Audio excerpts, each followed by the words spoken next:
What's up everyone, I'm Bianca Renee and you're watching Bianca Renee Today. And today we're going to learn about 15 things that you never knew about your iPhone, or things that you need to know about your iPhone. Now, disclaimer. If you are a tech enthusiast and know everything that Apple has ever made, this video will have no surprises for you. Tell you that right now. This video is really for people that are new to iPhone or just never took the time to learn about the little features that it may have. This is also good to know if you just recently got iOS 7 and you're just lost. I'm going to show you all the cool new features that iOS 7 brought to the iPhone. It's actually really important that you learn about iOS 7 now because iOS 8 was just announced. So that's going to be here in a couple months, and if you don't know anything about iOS 7, you're going to be really lost when iOS 8 comes out. So grab your iPhone and let's get started. If you swipe down from the top of your phone, you'll pull down your notification center, telling you the weather, your calendar, reminders, and you also can click on anything in there and it'll take you to that particular app. Now, one thing that I just learned is that if you have your address saved, it actually will tell you how long it will take you to drive home from your particular location. One of the most convenient things from iOS 7 is the Control Center. You can access the Control Center by just swiping up from the bottom, and now you have a whole bunch of shortcuts to things that you use all the time. So we have things like going into airplane mode, your Wi-Fi, Bluetooth, privacy, and locking your rotation. You could adjust your brightness, and you also can adjust your volume all from the same screen. You even can play a song.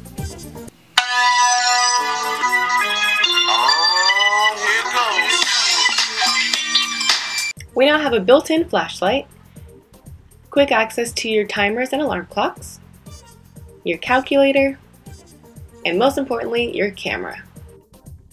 Now this is actually one of my favorite features from iOS 7. It's actually not even that big of a deal, but it's something that I've really wanted, and that is having individual timestamps on our text messages. So now you just hold down and swipe it over to the left, and now you can see the exact time for each specific message. Double tapping the arrow in the bottom left-hand corner will activate Caps Lock, capitalizing all of your text. You also can shake your phone, which will then undo any writing that you just wrote or the last task you did.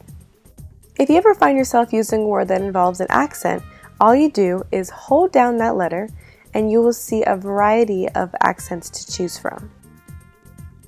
Closing apps in Safari. You can click the X in the top left corner, or you can just swipe each page to the left. If you want to close all of your tabs at one time, just click the private button, and then it will say close all, and then you can close them all at one time. In the weather app, you can always swipe to see all the different cities that you have saved, but if you pinch the screen, you can see a side-by-side list view of all of your favorite cities. Now let's talk about AirDrop. AirDrop is a really easy way to share your photos. All you do is select the photos that you want to send, then click that little symbol in the left-hand corner. Then have the person that you want to receive the photos turn on their phone, and they will pop up in your control center.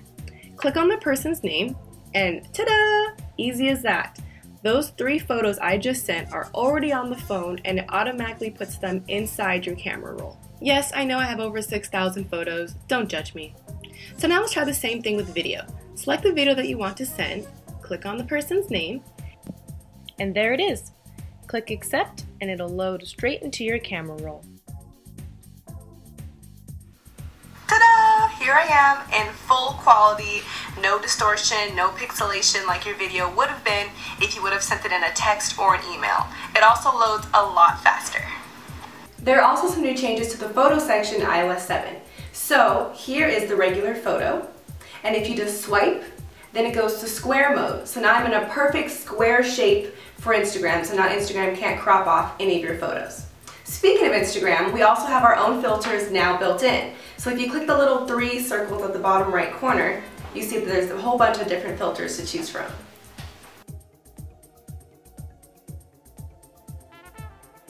If you swipe over one more time, it says Pano, and that is actually to get a full panoramic shot. Now let's give it a try. Just hold down the picture button and move it across the plane that you'd like to take the picture of. Now this will give you a nice elongated photo. If you've ever wanted to capture a specific moment in time, you can now do that with continuous shooting by holding down the photo button. Now when you go back into your camera roll, you can click on your burst of photos. It says burst of 16 photos. At the bottom you click choose favorites, and then you could pick which photos you like the best. When you click done, it asks you if you'd like to keep everything or only the ones you selected. Slow-mo is a fun new feature that came to the iPhone 5S. The cool thing about it is that it actually keeps the sound and it shoots at 120 frames per second. So when you play it back, you can choose to slow down a particular part of the video, and you also could speed it up at the end if you want. In your camera view at the top, you'll see a button that says HDR. Turning on HDR could really save a photo. So now when you take a picture, it actually creates two versions, the original and the one that it enhances. So in this comparison, you can see that the sky is really washed out on the left and it fixes it on the picture on the right. Have you ever been to a concert and you can't decide whether you should record it or take pictures? Well, now you can do both. So if you push that little white button there, you actually can take photos at the same time. So now you don't have to choose. Before taking a photo, it's really good to tap around the screen so that you can adjust your exposure and your focus. Once you find the exact focus you like, just hold it down and it'll actually lock that focus for you. So now when you're recording a video and someone's moving around, you don't have to keep changing the focus. How to take a screenshot. All you do is push down the home button and the top button and push them down at the same time. You have now captured exactly what was on your screen, and you can utilize this as a regular photo. So on the side of your phone, there are little volume buttons. If you push either of those buttons, it will take the photo. This makes taking photos really easy, especially when you're taking a selfie. If you have headphones, you also can just use the volume button, and that'll also take your photo for you. iOS 7 also brought a new look to the calendar section. So now when you click around on different days, you can see what you have planned right below. And what a lot of people don't know is that you could turn it on its side, and now you can see 5 days at once and also check your schedule by the hour. If you're ever running low on your minutes, but you really need to make a phone call over Wi-Fi, but don't necessarily want to do a whole FaceTime conversation, you can click on the phone symbol next to that icon and do a FaceTime audio call for really clear phone calls. So there you go. Those are all the things that I have learned about iOS 7, or just little things that I think you really need to know about your iPhone. I did mention probably a little more than 15, but hey, it's feeling generous. If you have any other questions or know any other suggestions for the iPhone, leave me a comment. I'm sure people would like to know. And I'm actually curious to see what you didn't know. So leave me a comment, let me know what you learned from this video. Make sure you like, subscribe, and share, especially to your parents. Thanks for watching BiancaRenee Today.